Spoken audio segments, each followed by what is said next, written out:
इस पवित्र कथा का नाम श्री रामचरितमानस क्यों है, इसका वर्णन करते हुए तुलसीदास जी आगे कहते हैं। रचि महेश निज मानस राखा, पाई सुसमु सिवासन भाषा। ताते रामचरित मानस बर, धरयो नाम ही हेरि हर शिवर। श्री महादेव जी ने इसको रचकर अपने मन में रखा था और सुअवसर पाकर पार्वती जी से कहा। इसी से शिव जी ने इसको अपने हृदय में देखकर और प्रसन्न होकर इसका सुंदर नाम रामचरितमानस रखा। ये भगवान शिव के मन में रखी हुई कथा थी, इसीलिए इसका नाम श्री रामचरितमानस है। कहूँ कथा सोई सुखद सुहाई, सादर सुनहु सुजन मन लाई। मैं उसे सुख देने वाली सुहावनी राम कथा को कहता हूँ। हे सज्जनों, आदर पूर्वक मन लगाकर इसे सुनिए। जस मानस जहि विधि भयो, जग प्रचार जहि हेतु। अब सोई कहूँ प्रसंग सब, सुमिरि उमा वृषकेतु। यह श्री रामचरितमानस जैसा है, जिस प्रकार बना है और जिस हेतु से जगत में इसका प्रचार हुआ, अब वही सब कथा मैं श्री उमा महेश्वर का स्मरण करके कहता हूँ। शंभु प्रसाद सुमति ही तुलसी, रामचरितमानस कवि तुलसी। करई मनोहर मति अनुहारी, सुजन सुचित सुन लेहु सुधारी। श्री शिव जी की कृपा से उसके हृदय में सुंदर बुद्धि का विकास हुआ, जिससे ये तुलसीदास श्री रामचरितमानस का कवि हुआ। अपनी बुद्धि के अनुसार तो वह इसे मनोहर ही बनाता है, किंतु फिर भी हे सज्जनों, सुंदर चित्त से इसे सुनकर इसे आप स्वयं सुधार लीजिए। सुमति भूमि थल हृदय अगाध, वेद पुराण उदधि घन साधु। वर्षहि राम सुजस बरबारी, मधुर मनोहर मंगलकारी। सुंदर सात्विक की बुद्धि भूमि है, हृदय ही उसमें गहरा स्थान है। वेद पुराण समुद्र हैं और साधु संत मेघ हैं। वे साधु रूपी मेघ श्री राम जी के सुयश रूपी सुंदर मधुर मनोहर और मंगलकारी जल की वर्षा करते हैं। लीला सगुन जो कहीं बखानी, सोई स्वच्छता करई मलहानी। प्रेम भगति जो बरनी न जाई, सोई मधुरता सुशीतलताई। सगुन लीला का जो विस्तार से वर्णन करते हैं, वही राम सुयश रूपी जल की निर्मलता है, जो मल का नाश करती है। और जिस प्रेमा भक्ति का वर्णन किया ही नहीं जा सकता, वही इस जल की मधुरता और सुंदर शीतलता है। सो जल सुकृत सालिहित होय, राम भगत जन जीवन सोय। मेघाम ही गत सो जल पावन, सकिनी श्रवण मग चले सुहावन। भरे सुमानस सुतल थिराना, सुखद शीत रुचि चारु चिराना। वह राम सुयश रूपी जल सत्कर्म रूपी धान के लिए हितकर है और श्री राम जी के भक्तों का तो जीवन ही है। वह पवित्र जल बुद्धि रूपी पृथ्वी पर गिरा और सिमट कर सुहावने कान रूपी मार्ग से चला और मानस यानी हृदय रूपी श्रेष्ठ स्थान में भरकर वहीं स्थिर हो गया। वही पुराना होकर सुंदर, रुचिकर, शीतल और सुखदायी हो गया। सठी सुंदर संवाद बर, बिरचे बुद्धि विचारी। तेहि पावन सुभग सर, घाट मनोहर चारी। इस कथा में बुद्धि से विचार कर जो चार अत्यंत सुंदर और उत्तम संवाद भुशुंडी गरुड़, शिव पार्वती, याज्ञवल्क्य भरद्वाज और तुलसी और संत रचे गए हैं, वही इस पवित्र और सुंदर सरोवर के चार मनोहर घाट हैं। सप्त प्रबंध सुभग सोपान, ज्ञान नयन निरखत मन मान।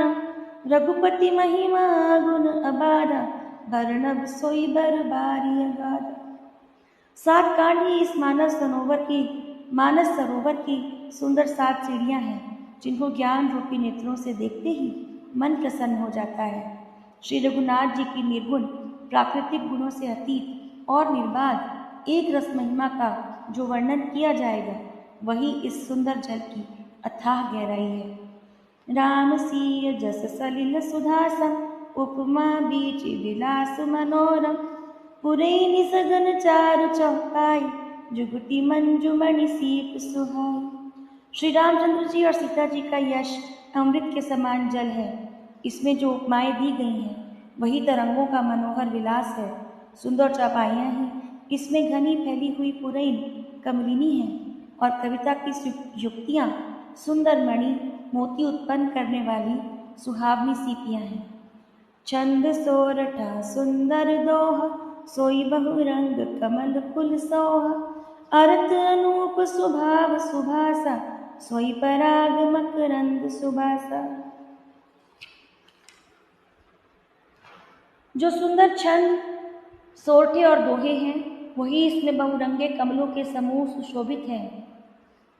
अनुपम अर्थ, ऊंचे भाव और सुंदर भाषा ही पराग अर्थात पुष्परज, मकरंद अर्थात पुष्परस और सुगंध है।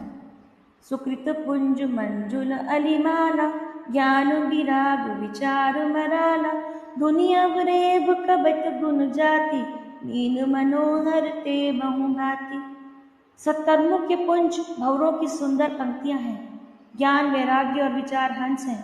कविता की ध्वनि वक्रोक्ति गुण और जाति ही अनेकों प्रकार की मनोहर मछलियां हैं। अर्थ धर्म कामादिक चारि, कहब ज्ञान विज्ञान विचारी। नवरस जप तप जोग विरागा, ते सब जलचर चारु तड़ागा।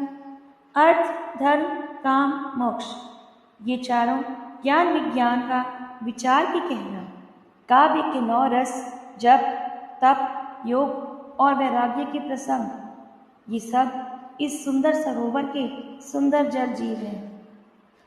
सुकृति साधु नाम गुण गाना, ते विचित्र जल बिहग समाना।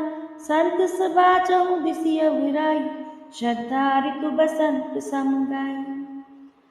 सुकृति अर्थात पुण्यात्मा जनों के, साधुओं के और श्री राम नाम के गुणों का गान ही विचित्र जल पक्षियों के समान है। संतों की सभा ही इस सरोवर के चारों ओर की अमराई यानी आम की बगीचियां हैं और श्रद्धा वसंत ऋतु के समान कही गई है। भक्ति निरूपण विविध विधाना, क्षमा दया दम लता बिताना। समझम नियम फूल फल ज्ञान, हरिपद रति रस वेद बखाना। नाना प्रकार से भक्ति का निरूपण और क्षमा दया तथा दम अर्थात इंद्रिय निग्रह लताओं के मंडप हैं। मन का निग्रह यम अर्थात अहिंसा, सत्य, अस्तेय, ब्रह्मचर्य और अपरिग्रह। नियम अर्थात शौच, संतोष, तप, स्वाध्याय और ईश्वर प्रणिधान ही उनके फूल हैं। ज्ञान फल है और श्री हरि के चरणों में प्रेम ही इस ज्ञान रूपी फल का रस है, ऐसा वेदों ने कहा है। और कथा अनेक प्रसंगा, तेई सुख पिक बहु बरन विहंगा। इस रामचरितमानस में और भी जो अनेक प्रसंगों की कथाएं हैं वे ही इसमें तोते, कोयल आदि रंग बिरंगे पक्षी हैं। उलग वाटिका बाग बन, सुख सुबिहंग बिहार। मानि सुमन स्नेह जल, सींचत लोचन चारु। कथा में जो रोमांच होता है वही वाटिका, बाग और वन है। जो सुख होता है वही सुंदर पक्षियों का विहार है। निर्मल मन ही माली है जो प्रेम रूपी जल से सुंदर नेत्रों द्वारा उनको सींचता है। जेगा वही यह चरित संहारे, तेई एहि ताल चतुर रखवारे। सदा सुनहि सादर नर नारी, तेई सुरबर मानस अधिकारी। जो लोग इस चरित्र को सावधानी से गाते हैं वे ही इस तालाब के चतुर रखवाले हैं और जो स्त्री पुरुष सदा आदर पूर्वक इसे सुनते हैं वे ही इस सुंदर मानस के अधिकारी उत्तम देवता हैं। अतिखल जे विषयी बग कागा, एहि सर निकट न जाहि अभागा। सम्मुख भेक से वार समाना, इहाँ न विषय कथा रस नाना। जो अति दुष्ट और विषयी हैं वे अभागे बगुले और कौवे हैं जो इस सरोवर के समीप नहीं जाते, क्योंकि यहाँ घोंघे, मेढक और सेवार के समान विषय रस की नाना कथाएं नहीं हैं। जय श्री राम।